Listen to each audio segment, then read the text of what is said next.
You been on Opie and Anthony before? I mean, I probably called in as a kid, honestly.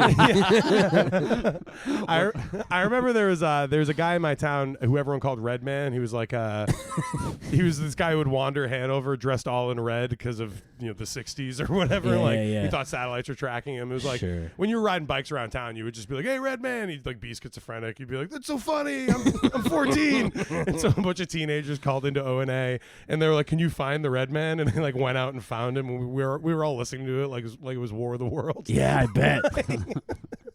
Oh my god. Yeah, we're showcasing all of our local crazies. Yeah, that's so sick. I think they were in Worcester. They were at WAAF for at least a second. Their whole aesthetic is very Worcester. Yeah, like that. Yeah, and so, they would talk about the guys that would hang out in the common all the time. Yeah. There was a guy with a giant goiter. Sure. He was goiter guy. There was the whistler, a guy who would just whistle all the time. There was like a bunch of characters. Yeah, and that kind of wit made them $20 million. Yeah. God has gone on vacation. God's been gone for so long. God has gone on vacation. Will he be coming back? Will he be coming back? Will he be coming back? Will he be coming back? Let's welcome Worcester's own Shaun Connolly to the Big Hollywood Table Read. This is a podcast where we cold read sketches that our guests, and usually Caitlin, have never seen before, much to their bravery and chagrin. With us, as always, is our co-host, Caitlin. Say hi, Caitlin. Hi. And mighty executive John Farrell. How you doing, John? Oh, I'm great, baby. I'm fired up. Wearing my 4-piece suit as always. He adds a piece every week. Yeah. Wow. Yeah. Yeah, it is impressive. Yeah, I know. I didn't know. 2 vests? 2 vests, 100% cheetah. Whoa! I was wondering what print that was. It's the Oh, inside really? of the cheetah. We have Shaun Connolly, as we said before. inside Shaun of the cheetah. It's the inside of the cheetah. It's Yeah. disgusting. It does All smell. spleen, baby. Yeah. It's cheetah spleen. You know, like the raw water movement. John's into raw leather. It's taken off. I always wanted to be a tanner. It is taking off because of all the flies that are around it. Yeah, I got to do something about those, but hey, what are you going to do? Yeah, so the whole premise of this podcast is that people are cold reading sketches, but it's important to know that John is a very extremely important Hollywood executive. That is the central premise of the show. When John walks down the street, people notice because he has a giant posse shoving everyone out of the way, announcing his presence. Most pushing them into traffic, Yep. Luckily, I have drivers that drive them over to really, parade effect. People I've run over. I am intimidated just sitting here now. Oh, come on, man. Of course, we have another magnate here. We have Shaun Connolly, the Willy Wonka of Worcester. Yeah, I'm always tripping and then proving I didn't trip. Yeah, exactly. Shaun has like the maniacal gleam in his eye of a man who has built a candy factory, but strictly to violate labor law. Yeah, as long as I have to pay taxes. Worcester, baby, no rules. No rules, all candy. We're the home of the lottery, We can't pay taxes. They pay us. It's like Escape from New York. If you call the police, they're like, "Oh, you're in Worcester? No way, buddy." Framingham or closer. It's Worcester's neighboring town, West Boylston, just had a crazy thing. The board fired their town manager because he just got hired. They just did a national search for this guy. He's taking a tour of all the public buildings. He goes into the police station. It's not in a public part of the police station, but it's still, a city or a town building. And he goes into this part of the police station that has a giant Trump flag hanging from it. He goes, "Hey, maybe we shouldn't have that here. Can we take that down?" And the police chief got so mad he convinced everyone in the town to fire him. Oh, wow. The guy was the manager for 4 weeks. Jesus Christ. He must have got severance or something, right? Yeah, his head maybe. I have to say, like, seeing a Trump flag and being like, yeah, maybe you should take this down is something I would only do through like 3 inches of glass. yeah, exactly. Yeah, at the police station. yeah. It's like I know I've only had this job for 4 weeks, but I know 2 things about these guys. They're the cops, and it's a Trump flag. Yeah. Like if I was a cop in that situation and he said that to me, I'd be like, we have the guns. Right? There's one right here on my belt. You only have the power of the purse, and you have a fucking purse. The power of the man bun. I will say that request to take down the flag was definitely a phone call. That was not like Yeah, I don't think he said it to them in person. No, that was like he clocked it. An email scheduled for his day off. yeah. And he made an intern send it from the office of. Let's do a sketch. Yeah. Let's hop in. Number one. Number one. We're doing Mutiny. So as always, I will be the narrator. Let's have Shaun, you be Sailor 1, John, you're Sailor 2, and Caitlin, you be Sailor 3. Keep it pretty simple. In the 1800s, oceans are battlefields, and the jellyfish are landmines. We're on a creaking, wooden, future-haunted vessel, and the 3 sailors are below deck, plotting a mutiny of their not-beloved captain. All right, if we're going to overthrow Captain Quail, we'll need a plan. Right, some sort of intention or a course of action. It's the same as losing weight or retiring. We love a plan. What a great idea. Once the captain is in irons and the crew rallied to our cause, we need a clear destination. Right, a clear destination for the crew. So the birds don't take over? No, the birds are fine. Yeah, what's your problem with the birds? Just having a laugh, joking around. Anyway, the men need to be fed more than flour and water. Obviously true. That's exactly what I was going to say. Sailor 1 uses the map to point out his future moves. And I said we break south and west with the trade winds to the unlimited promise of the new worlds. Central America? The land of pure gold and elusive aloe vera plant, which is great for the skin. Skin is awfully important, especially on the high seas. Whoa. And for a third time, whoa. You're talking about going to America? Yeah, the new world. Excitement, turkey burgers, and pigskin football. Buddy, we're 10 miles off the coast of Party Boy Island. Party Boy Island? Yeah, they got bikini babes, straw hut cottages, and multiple margarita mixers. Whoa, that sounds pretty goddamn good. I heard that on Party Boy Island, everyone gets laid. Holy shit! Hey, wait a minute. We're going to blow around our gold on some resort? Yeah, we're doing a mutiny here. This is what guys are into. Yeah, I'm a guy, and I want to get laid. Seems sort of sighted to me. What the fuck is your problem, man? Sailor 2 is caught on his back foot, stammering his side of the debate. The new world there's opportunity and new life and tobacco. Oh, I get it. You just want to go to America because you're addicted to cigarettes. Yeah, you have no credibility because you're addicted to cigarettes. No, it's not just that. Last time we were in port, I saw you blasting ciggies the whole time. The whole time. I just like hanging out. We're going to Party Boy Island, or I'm not leaving this cabin alive. Whoa, take it easy, sailor. Yeah, relax. A mutiny is no time for threats. At this point, the other 2 guys sort of break character and start grilling Sailor 3. Hey, what's your deal, man? Yeah, I don't get you. What do you guys mean? First, you're on his side, then mine, then his again, then back to me. It's really screwing up the mutiny, dude. Sailor 3, clearly upset, breaks down to the other 2. I'm sorry, guys. I really am, but I'm just not as smart as you. I usually don't know what anyone is talking about, so I try to agree, but then when people fight, I get so... 2 worked up to continue. Sailor 3 breaks down sobbing, while the other 2 console him with backpats and verbal affirmations. Hey, it's all right, man. Yeah, don't worry about it. I'm sorry for jumping down everyone's throat. And I'm sorry for making my addiction to tobacco an issue for you guys. I appreciate you saying that. Yeah, we appreciate that.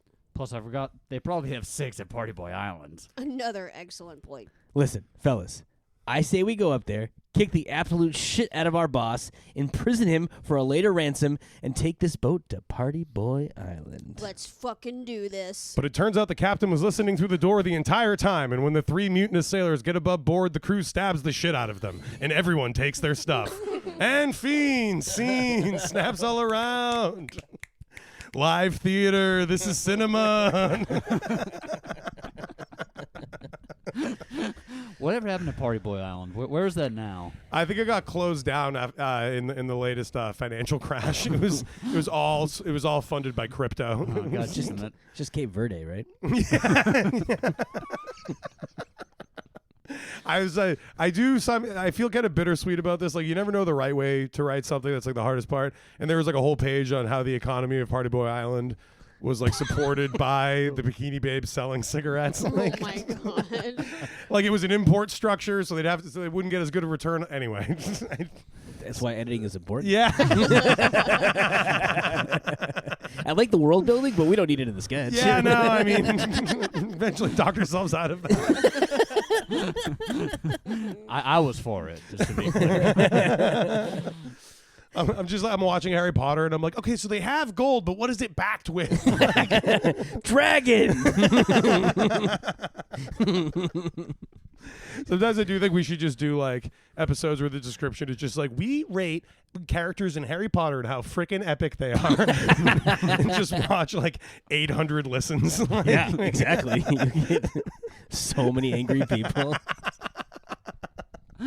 Just mispronouncing every word in there. Not even on purpose, just by accident. Like, oh, yeah, sure. Voldemort pronouncing that one wrong on purpose. Voldemorta. Yeah, Voldemort. It should not be named because I can't say it. Oh, fuck, yeah, I forgot about that. just reading Harry Potter and being like, none of this is possible. This is bullshit. Yeah, it's Neil deGrasse Tyson, Harry Potter. First of all, they can't fly. It's impossible. No one's been able to prove that yet. The platforms in Britain are clearly numbered in a decimal system. Yeah, it'll be in the metric, if anything. When you figure out where the actual train is going, you figure out this is just Wales. They're not wizards. They're just Welsh people. You're Welsh, Harry. Is Harry Potter like caught on with Gen Z, or is it just a millennial thing? I think it's a very millennial thing. That's Yeah. good. I like that. Seems to be, anyways. I think because she got canceled, so everyone is Yeah. very aware. She's a turf. Yeah, she's a piece of shit, but I always wonder how much people know. Sure, yeah. Because I go online, it's like ever since I got on Blue Sky, my mind has really been open to how little other people have been on the same internet as me. Oh yeah. Because I went on Blue Sky, and it's all these refugees from Facebook who were never on Twitter. Yeah. So it's like people on Blue Sky are just like, yeah, if you believe in war because of your sky god, I have another thing to tell you. They're doing 2007 Reddit atheism stuff. Just the most dated takes of all time. Yeah. They're like, donate to my Act Blue account and vote for Obama in 2008. And I'm like, I want to live in the world you live in. For real. They're just watching The West Wing.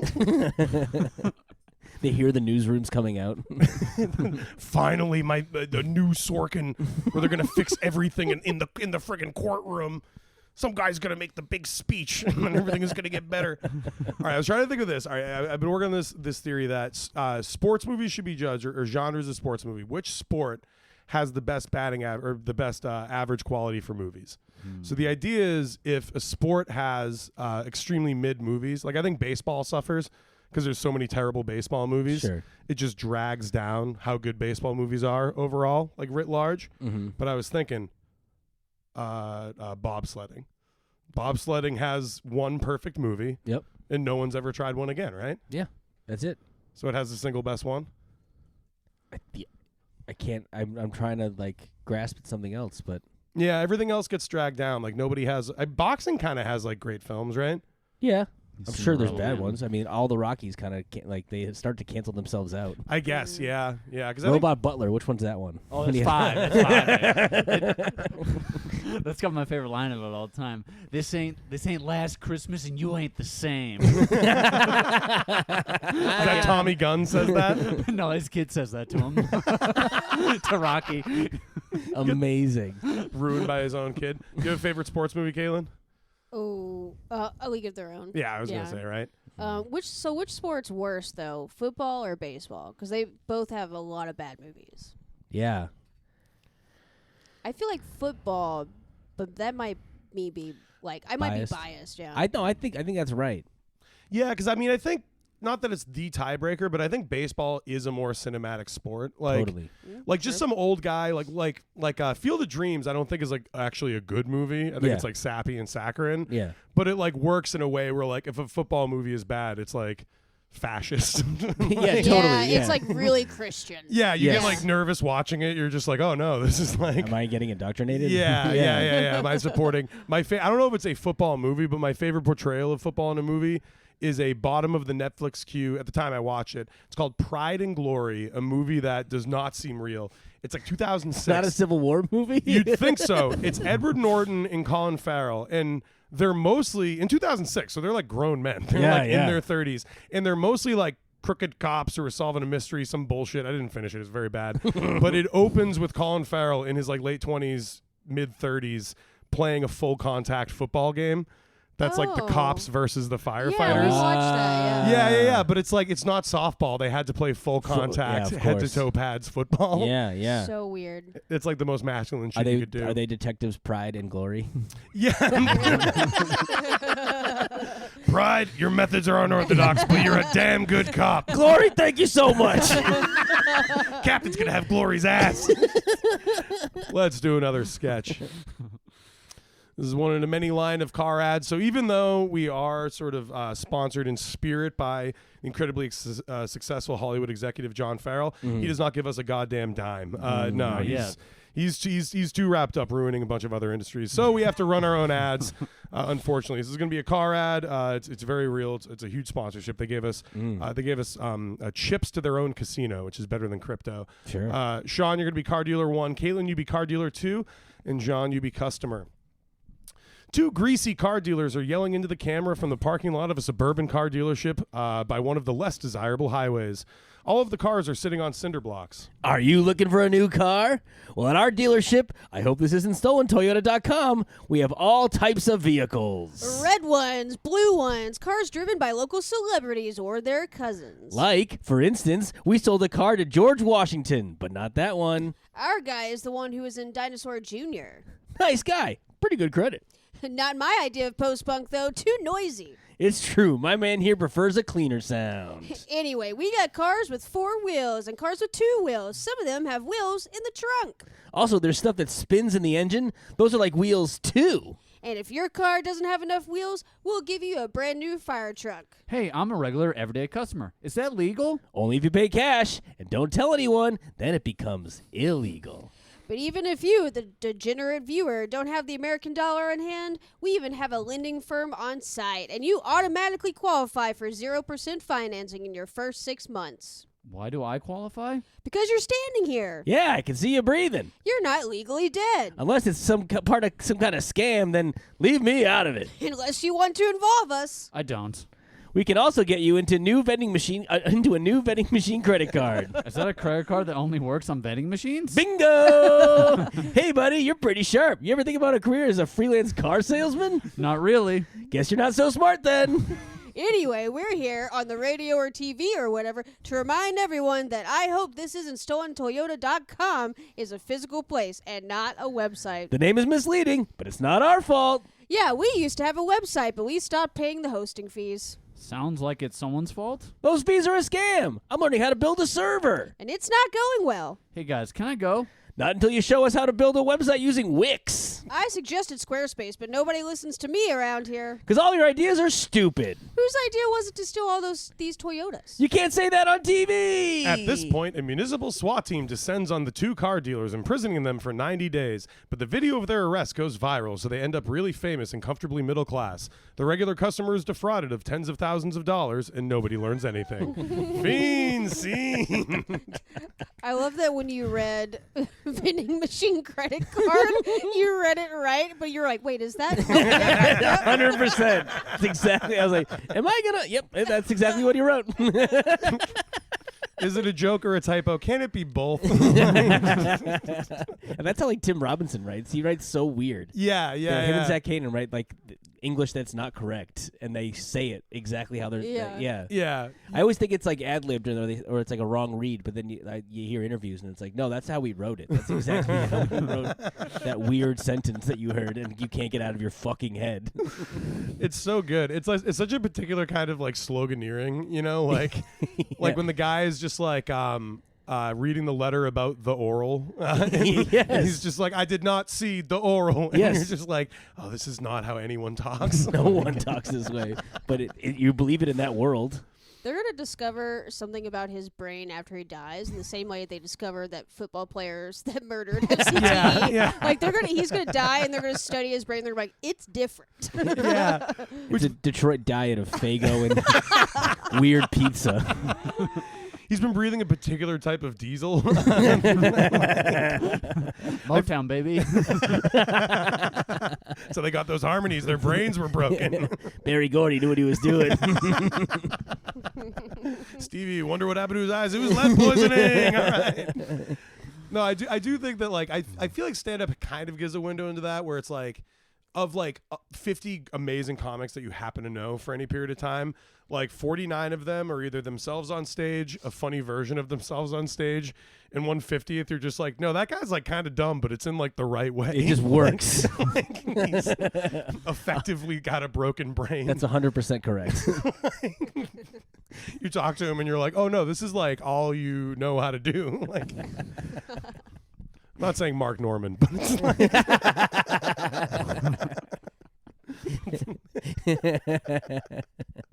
let's do another sketch. Mm-hmm. Oh, this one is such a winner. We're huge fans of this. Another super relatable aspect of life. This is just how it goes. It's Diehard 2 on cable. Kaylin, you take the role of Adam. Shaun, you play Zach. And John, you play John. How about that? Ooh. We're in a lightly crowded bar midday on a football Saturday. The game is on, and Adam is a super fan, decked out in orange and deeply into the final seconds of his game. Zach, an everyday guy, looks on with polite interest. Go! Come on! Shit, I'm sorry, man. That third quarter. They joked. Right? Am I crazy? Nah, man. If that was my team, I'd be pissed. Thanks, man. Is your team playing today? They're coming up now. They both look up at the TV, which is now playing the opening credits of Die Hard 2. Are you sure this is the right channel? Oh, yeah. I'm pretty sure this is Die Hard 2. Yeah, man. It's fucking game day. I love Michael Ironside. Is he in this? No, but he should have been. So you're a fan of, like, the movie? Zach shakes off his jean jacket, and Adam realizes that he's wearing a Die Hard 2 on cable shirt. Yeah. On cable. Just on cable. Like, anywhere. No, movie channels. Right. Or satellite. Of course. Minor league bullshit. This, though, this is the good shit. TNT. Not a big USA guy. Logo sucks. Peaked in the 90s. At this point, people are starting to fill into the bar, and they're all wearing the same Die Hard 2 on cable shirt as Zach. So it's like a TV movie club. The room suddenly erupts in rapturous applause, fist bumps, let's goes from everyone. They're all high-fiving. Wait, what just happened? Ad for Subway sandwiches that focuses on the cookie. Okay, that's what I thought. Big win. Okay, and you guys are rooting for... Die Hard 2 on cable. And what's the goal, I guess? Like, what's the thing we want to happen? Okay, so Bruce, he's this badass cop, right? And he's in the sky, but his wife's on the ground. She's hot. And the bad guy, the EPA guy from Ghostbusters, is there. What an asshole. A fellow superfan wanders over to Adam and Zach and gives Zach a get a load of this guy kind of nudge. What, this guy's never seen Die Hard 2 on cable? I've seen Die Hard 2 on cable. This is fucking insane. Whoa, guys, teaser for reruns of Bones. Whoever directed Die Hard 2, I don't know his name. The end fiend scene. Oh, A man. typical story of watching TV at a bar. That's one time. This is all with former comics, but Ryan Staples, Nick Chambers, and I were sitting at the Hotel Vernon in Worcester on 9/11, right after a show, and the bar was completely empty except for us and the bartender. And the show that's on the pet channel, the animal channel, Yeah. whatever, Animal Planet. It was a show called Bad Dog, and it was just videos of dogs being bad. Bo. Say his name. and then we were all cracking up at it, and the bartender like couldn't believe that we were so involved in the show. And he goes, "Are you guys like fans of the show or something?" Like, and Nick Chambers just goes, "Every 9/11 they put on a they put on a marathon of Bad Dog, and we meet up and watch it." And then a monkey came on. There was just a monkey being bad, like like one of the little monkeys that was in Friends or whatever. He was on, and bartender goes, "That's not a dog, that's a monkey." And Brian Staples just goes, "To be fair, a monkey is a pretty bad dog." I like that the premise of the show of animals being bad is like adorable. Oh no! Oh god, no! Like, you cannot show this in public. Like, those monkeys are being real bad. Like, that guy doesn't have a face anymore. Yeah, it's not quite when animals attack, but you know. It's Well, that scarred me. When Meanwhile- animals attack. Meanwhile, the bartender is like, I I'm think never those wrong. guys on mushrooms are watching Jumanji. You're watching one animal attack, like I'm never buying that giraffe. Watching the Pet Channel and then watching the Animal Planet and seeing polar bears being like, those are some big pets. Everything's a pet. Every animal is a pet that you just haven't imprisoned yet, you know? That's the one thing I get out of Bo, our dog, who I don't like, is that, when we leave home, I like to imagine that he's in a prison, and that brings me joy, because it's like all the barking and all the nuisance and the picking up his poop and everything. I'm just saving it all up, and then I'm like, you're in jail now. I'm going to a restaurant. You're stuck here. Wearing striped clothes, that's a pickaxe. Oh, that'd be really cute. Black and white hat. Tiny little ball and chain. Yeah. He's breaking tiny little rocks. Plays an harmonica. He's in Oz. The Oswald State Penitentiary, Bo. Welcome to Oz, Bo. I do think that what a line of greeting cards, right? Because most greeting cards with dogs are like, 2 dogs riding a bicycle made for 2. Like, what about like dogs in prison, like dogs going through hard times, Yeah. Like- Doing its taxes. Yeah, doing its taxes, stranded out in the middle of the desert, like. I mean, Snoopy was like a war pilot, so That's true. yeah. And a sociopath. Snoopy was an Yeah. actual. Yeah, Absolutely. Yeah, right? Yeah, we read Snoopy books with my 4-year-old, and Snoopy does not care for anyone else's feelings at any point. Not even Charlie?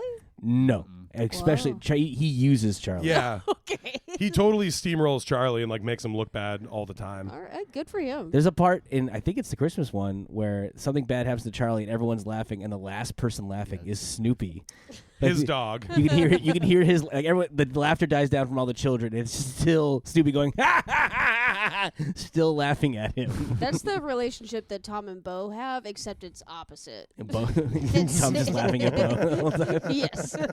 While being And tormented. does not care about him. Do you ever worry about your kid like liking, as an example, Snoopy, but the characters who are like evil and mean and sociopathic? Like, do you want him to empathize with Linus, like the power of storytelling to make him a good person? I do, but he also loves like he last night, proud dad moment. He requested to watch Who Framed Roger Rabbit, Aww. Nice. and I was like, yeah, he like loves Roger. He thinks that's the funniest fucking thing. And then I was like, well, let me show you Bugs Bunny, because that's who it's based off of, man. And we started watching like old Looney Tunes, and he likes the mischief as opposed That's to great. like, the evil. So You know what you can do when he gets older? When he's like 10 years old, get him like a book about the production of Roger Rabbit and how the lead guy there like lost his mind because he was like, he like Bob didn't. Hoskins. Yeah. Bob Hoskins like didn't talk to another person for like 6 months because he was just on a green screen stage. That would be insane. Yeah, he didn't do a movie for like many years after because he was so mentally broken from it. especially it was like one of the first times they ever did it. Like now Yeah. it's like commonplace. Everyone's just wearing balls on their body Right, the whole yeah. time or whatever. It's like, oh,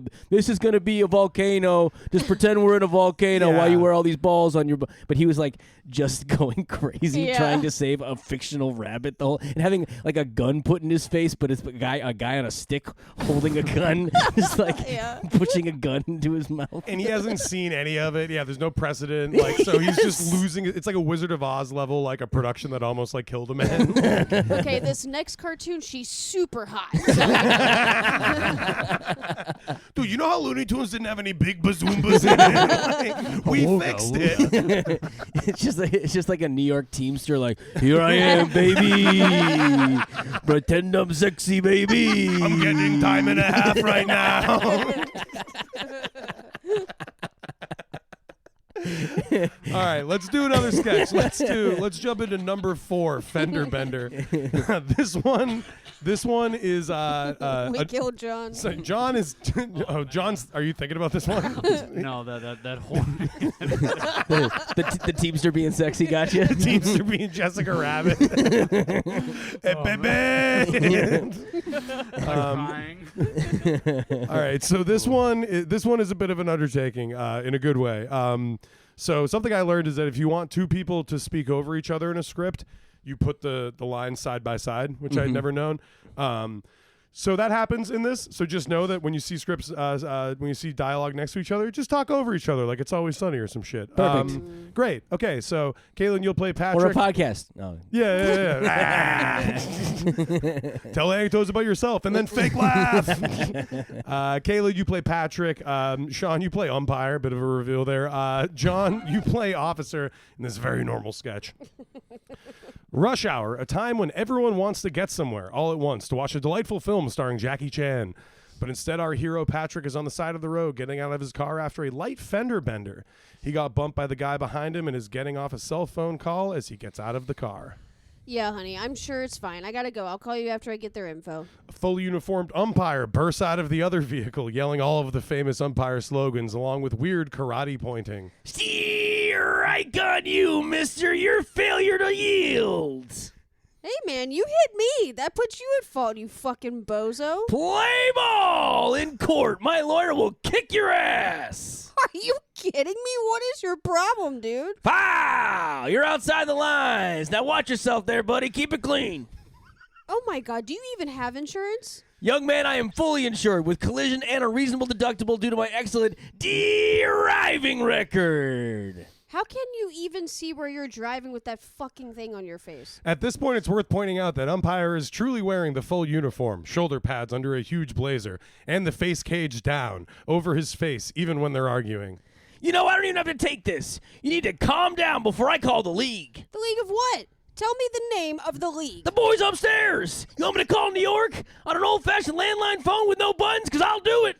How about I get a look at your license, you fucking psycho? Driving around wearing shoulder pads? Umpire pulls his face cage up and gets directly in Patrick's face, nose to nose. They do that baseball thing where both people argue into each other's faces, but talking at the same time. This I've is been the driving biggest this before crooked you shit were I've born. You ever don't seen know in about my that thing. life. You're going You out there. hear me, I've been out Grandpa? there with this candy You're and you blinder bullshit. than my great-grandmother. And She I passed with away the 10 years great-grandmother ago. passed away 10 You years ever ago. get your And you eyes ever get your eyes checked? checked? How about you're fucking fucking dead? I think you read my line. That was Oh, yeah, okay. Get your hot doggin out of here.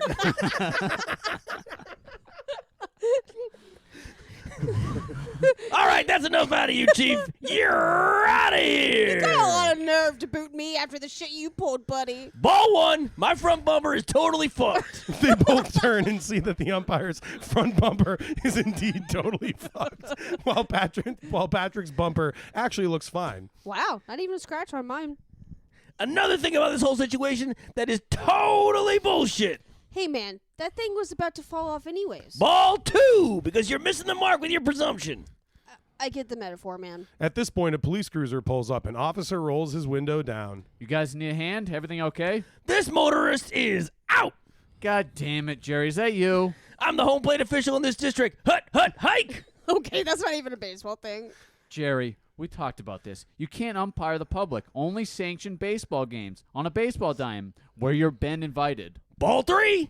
I'm the operating umpire official in this conversation, and you are out of here. Okay, Jerry, that's still not going to work. You gotta let this guy file regular insurance claim. Officer gets out of his car before him and umpire immediately start doing the nose-to-nose yelling over each other thing.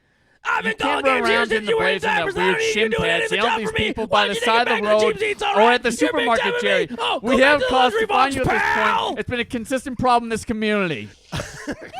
Umpire suddenly notices that Patrick is getting into his car and peeling out, leaving umpire in his dust. Wait right there. My bumper is fucked. Fuck you, baseball man. Yeah, fuck you, Jerry. You dress like a robot at the first communion.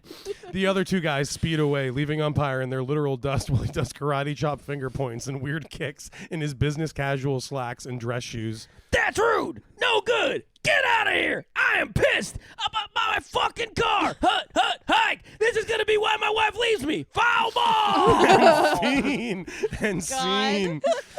The role Shaun was born to play. That was crazy. I wonder what our second floor neighbors think. It was really fun that I did read the wrong lines, and we were almost speaking in tandem about the same thing. You were so on top of it with like the auctioneer voice. It's like that hip hop thing where you double up the voices. Yeah. We both hit grandmother at the same time, and I was like, wait. You're getting lapped in your own line. I will say, sketch comedy podcast is like white people hip hop. Like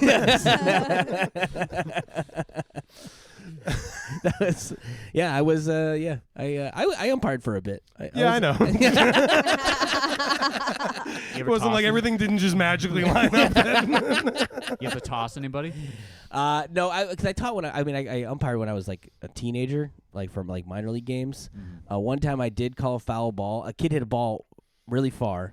There was no fence, and it was clearly foul. But everyone was so excited that the kid hit the ball really far that he just kept running around. I kept yelling foul ball, foul ball. Oh no! No one had noticed because they were all screaming that this kid got it, and he gets down to home plate, and I was like, "No, it was a foul ball the whole time." And then these men just start yelling at me. A 16-year-old boy just starts screaming at me about how like I'm like an embarrassment to baseball. My dad just happened to be driving by when it happened. He came in and just like stepped in front. Was like, "You got to call this game, Shaun. These guys are out of control." And I just called the game, and I called the president of the Little League, and I was like, "Hey, these guys are too out of control." I called the game on them, and I was in the right, and I got paid double for my trouble. Nice. We're doing the right so thing. You got paid like $20. Yeah, I got $30, $15 a game. You pulled out the red phone? Yeah, I pulled out the red. Called the boys upstairs. At least you got paid. My dad used free child labor in his softball park. So it was me keeping books in like 5th grade. That's sick, though. If you were calling that game in the 90s, they would have fined you for being a pussy. Yeah, absolutely. Would have had a full beer chucked at my head. Yeah. And the commissioner of the league or whatever would have just been like, "We're teaching our kids to be gay now." You can't just intimidate other men at a youth sports game. Because I played Little League in the 90s, and both my minor league and Little League coaches both smoked cigarettes in the dugout. That's it's so crazy to think about. Yep. That's funny. Although it was Worcester, so it's like the 80s, right? Yeah, we're like a decade and a half behind. Right. Yeah, it goes like normal time, Worcester time, Kentucky time. Like they're finishing Game of Thrones in Worcester now, and they're starting it in Kentucky. They just got it. Let's do another sketch. Yeah. Continue our exploration of American authority figures. It's pretty much just like, who's like the boss? We'll mess with that. Shaun, let's have you play Mr. Thompson. John, you be Clerk 1, and Caitlin, you be Clerk 2. You may think the most important office is the one you work in, but you would be wrong. The most important office is the Social Security office, and the most important number is a Social Security number. Mr. Thompson nervously approaches the window, hat in hand. Two stiff, boring, bureaucratic clerks stare back with blank, emotionless faces. Hi, Mr. Thompson. Thank you for coming to the house that Ruth built, the Social Security office. Do you know why you're here, Mr. Thompson? Yes, I had my Social Security number stolen. Has anything else been compromised? Well, we don't want to lie to you, Mr. Thompson. They did break into your bank account and steal your identity. Those monsters. I wish I could throw them in jail. A jail where it's always winter. We understand, sir. Or a jail where it's always allergy season. That would also be upsetting for them. Or a place where it's always Christmas if they have an uneasy relationship with their family. Mr. Thompson, please calm down. And no antihistamines! They're all out of clarity and control at this prison, and it's late January. You know what I mean? The clerks are forced to cut him off. Please send your creative jail ideas to the tip line. I did. Nobody got back to me. That's the purpose of the tip line, Mr. Thompson. Yeah, we honestly can't believe you don't get it. Seriously, try and get a clue, Mr. Thompson. Anyway, the people who stole your identity got flagged using your information. What kind of sick white-collar criminals are we dealing with, Chief? The clerk is reading off a clipboard and packing a lip of tobacco. It seems to be some sort of mint or wintergreen flavor. Well, the individual who took your social security number actually applied for a job. How typical. I can't believe that people in this day and age would sink so low as to apply for a job. What kind of job? It says here as a mutual aid worker in a disadvantaged community. Jesus Christ. We have to get this guy off the street and off the computer. We agree, sir. This individual is way out of line. First, he lies his way into a job. Next day, he's stealing precious office equipment. Is any of that on the clipboard? Sir, please get a hold of yourself. Yeah, you can't even guess the shit it says on this clipboard. This thief character, I bet he doesn't do anything fancy like I do, selling valuable magazine subscriptions. Let me guess, he's a garbage man. Far from it. His real identity is that of a surgeon. Guy's got a lot of natural talent and his own brand of scalpel. You don't say. After surgery, he signs autographs, and they go for a lot of auctions. Mr. Thompson is feeling upstaged and honestly a little emasculated. He also noticed that Clerk 2 is playing online pool on his phone. All of that is on the clipboard? He's also going to be on the cover of Doctors.com. So what are you going to do with him? Well, nothing. We've already decided. Nothing? I'm going to flip my freaking lid. This guy is ruining my life. We understand your frustration, sir. My old man is probably rolling over in his grave, and my ma is probably telling him to relax because he's ruining their grave sleep number experience. Honestly, sir, I have no record of that here. And you're going to do nothing. What am I going to tell my wife and kids? We wouldn't worry about that, Mr. Thompson. Correct. We introduced your family to this new Mr. Thompson. You know, the surgeon/mutual aid worker version. And your family loved him. That's right. They were raising the roof and everything. But that's my family, and they've never even raised a roof for me. Turns out, Mr. Thompson, it turns out Mrs. Thompson and your kids would rather hang out with the Michael Jordan of surgery. Hey, that's not fair. And that bastard's he's just keeping my name? Yeah, it's the least we could do for such a great guy. He's moving in next week. So I'm out of my house? No, of course not. Don't be silly. You'll have access to the basement and the attic. Those aren't sexy rooms. You ever tried to make them sexy? All you need is a pornographic calendar. The year doesn't matter. All right. It sounds like my identity basically sucks at this point. You guys got any spares kicking around? There's a form for that. You need an appointment. Do you have the form? It's on the website. I hate websites! And Fiend Scene, another stellar performance. Exactly capturing what it feels like to be on the internet. Trying to do anything. All right, I have this idea. I don't know if it's just my thing, but I have a thing about like stand-up and sketches where like, if it's just a parody of a movie that came out like 30 years ago, I don't have the heart to like it or want to do it. Yeah. Because I'm like, this is for everyone's dad. But for all the dads, I thought of this one. It's a Field of Dreams where a guy builds a basketball court and then all the great players from the 50s and 60s come play on the court and everyone's like, this fucking sucks. And he goes way out of business. They're all just like, just dribbling real stiff. Watching Sandy O'Houlihan try to drive on like Patches Finkelstein. It's called Concrete of Shame. I'm the tallest guy in the league. I'm 5'10". If you build it, you are fucked. It's just the and one guy. You must be playing from the 50s. Wait, is that the No Fear t-shirt guy? He's got no face. And he's like, yeah. Oh, that guy's great. Just waiting for the school bus, and there's just a faceless man being like, you got no game, and I got your girl. Yes, exactly. It's honestly, it's urban Big Dog. Do you remember the Big Dog t-shirts? Yeah. Oh, yeah. Yeah, it's just like, that's suburban lawnmower dad is Big Dog, and then another dad, any other dad is N1, is the N1 guy. Yep. The two genders of dads. Yeah. In this America, yes. And they both attack baseball umpires. I did see, and I was like trying to do the math on it. I did see the other day. It was like an elderly woman. It was a woman at least in her 60s or 70s, and she was wearing the LL Bean backpack with the initials on it, and it was breaking my brain. Yeah, I was whoa. like, did she get this when these were cool?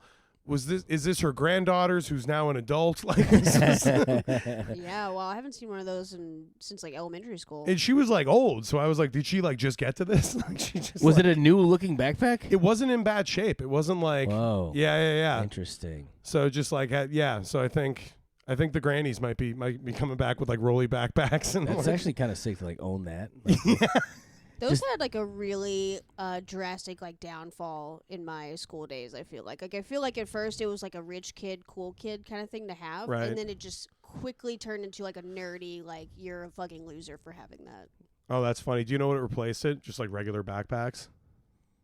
I don't know if anything replaced it. I think people were just like, you really need your initials on your backpack. Like it just became a loser thing to have. Yeah, I guess 2008 was when Laverne and Shirley kind of like went out of. Actually, it was replaced by a briefcases. Briefcases and suit coats. Let's do the last sketch. all right. This is this is cinema. Ooh, This- wait, it is. Oh boy, is this cinema. Ooh. This is what it's all about. We're gonna have Caitlin play driver 1, Sean you play passenger, and John you play driver 2. Open on a European car chase, which means a European car speeding down a European highway. It's one of those European highways that spirals around the Alps like a snake that's wearing a bowler hat that has bad teeth. It's a chase so European, its speed can only be measured in kilometers. Only a few more hours before we get to the bottom of this Swiss slope to get all of that Spanish gold. That's really hard to say. Then why are we going up? Don't blame me. You should be getting mad at the European Highway Department. I'm not going to complain to them. They could make the hill even steeper. Whoa, they can do that? Yeah, that's what socialism is. Wow. Now it feels like we lost the Cold War and the war. This is so bad for my speech impediment. Oh my god. Wow. Now it feels like we lost the Cold War and the Warm War, which is our name for our pissing contest. Anyway, if that gets that hill gets too Take 2. Anyway, if that hill gets too steep, our gold rush does the way of the dodo. A phantom car comes whipping up the hill. It's like so fast and gaining ground on our heroes who are quickly falling apart. We got company, and the way they're driving, they aren't here to help us move a couch. Fuck, we really need 3 guys. It's a sleeper sofa. The phantom pulls up to the right of our heroes and then cuts a hard left, trying to ram them over the edge of this particular Swiss Alp. Look out! They're trying to shove us off the road. Not if I have anything to drive about it. Our heroes turn even harder left, crashing through the barricade, flying through the air and landing perfectly back on the road, closer to the mountain's base. Holy shit! Good thing God made these European cars with that 5th wheel. It helps with control in the air. I think I just pissed myself. The 5th wheel also acts as a spare tire, but it ruins double dates. Haha, not a fake laugh. What? Quit trying to sell me this car. We got more friends coming in hot. Another car comes into view. This one pops a wheelie and flames shoot out of the exhaust. They're shooting flames out of the exhaust. That's good, Seinfeld. Don't waste their fuel. Negative. It's an electric car. How the fuck do they know about the European gold rush? Maybe they notice your novelty license plate, which is extremely rude and noticeable. Hammer Dick 73 is not rude. Yes, it is. It's also way too long to be a regular license plate. Not in Europe. That's true, but your car is also made of gold. Relax, it's a company car. I'm just glad it isn't my gold contact lenses. The phantom car pulls up next to our heroes and roll down their window to have a normal conversation at 140 kilometers per hour. If you turn around now, I'll pretend like I never saw you. No can do. Yeah, we can't do that. I guess you're going to take it the hard way for me, which is also the fun way. The evil driver hits a button and 2 spikes appear on their wheels. You know, I once performed open heart surgery with this automobile. Don't care. I think that sounds interesting. The roadhound slams the destructive device into our hero's car. Driver 1 is playing with the radio. College radio is so hit and miss. Are you going to fucking do something? Oh, yeah. Hold the wheel. Passenger reaches over for the wheel. Driver 1 hits a button. A European sail appears atop the European car. It takes flight. This thing has a sail? Yeah, it's the 6th wheel. This is the flying squirrel model. Jesus Christ. This is the flying squirrel model. Sorry, I lied about having a spare tire. Why the fuck didn't we just sail down the mountain from the beginning? I can barely read the signs on this European mountain highway. You think I can read the European clouds? There's got to be something in the manual. It's written in Esperanto. Plus, we don't need that manual anymore. And why is that? Our sailing days are over, and our gold rush days have just begun. Our heroes park their European car into a parking lot where the gate is closed and locked. A huge sign reads European Gold Rush, and the no vacancy light is flashing. God damn it. We got here in 4 minutes flat. What the fuck? At this point, driver 2, Tokyo, drifts into the parking lot, but he does it the way they do in Sweden, which we can't get into right now. You fools! I was trying to save you from this nightmare hell. What nightmare hell? The humiliation of getting here and finding out the gold rush is all sold out. I mean, that's not the most embarrassing thing. Yeah, people make mistakes. mistakes like not realizing there's an affordable, accessible, rapid transit right here. Driver 2 dramatically points across the parking lot. There's a busy train station the other 2 guys somehow missed this whole time. Oh, shit. We could have been here even sooner. Europe does have great transit. European Gold coming this summer or fall whenever stuff comes out. Starring the inevitable Paul Mescal and a guy who looks like Rami Malek, but it isn't him. It's some whole other guy. Fiend, scene. My girlfriend is mad at me. I feel like we get through 5 of these fucking insane things, and it's always the 6th one that someone's like, "Whoa, this is this is getting a little silly." We got all the way to the end of an equally insane batch of sketches, and Camo was like, "Really, someone named Garth Chimney?" And I was like, "Yes." It's like, really, Cam? Someone who looks like you? I was like, "Did you just log on to what's happening right now?" Yeah, imagine if you got metal detector Mike. Yeah, if you saw what John, the names are longer than like 60s band names. And then Idiot 1.